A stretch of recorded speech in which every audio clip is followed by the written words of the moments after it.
तो हेलो दोस्तों, चलिए देखो। यहाँ पे आज का दिन हमारा काफ़ी प्रॉफिटेबल रहा है दोस्तों। बहुत ही बढ़िया डे रहा है आज हमारा। काफ़ी अच्छे मोमेंट्स दिए है बीटीसी ने।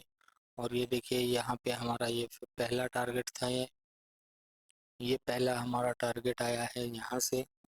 यहाँ पे हमने दूसरा ट्रेड लिया, फिर एक शॉर्ट किया, और फिर अभी रनिंग में ये ट्रेड चल रहा है दोस्तों।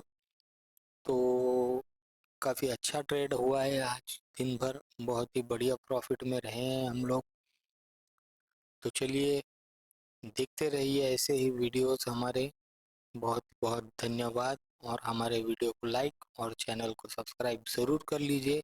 ऐसे ही बढ़िया बढ़िया टारगेट्स फुल एक्यूरेसी के साथ आपको हमारे इस चैनल पे मिलेंगे दोस्तों, बीटीसी से रिलेटेड और इथेरियम से रिलेटेड। तो चलिए, लाइक कीजिए वीडियो को और चैनल को जल्दी से जल्द सब्सक्राइब कर लीजिए।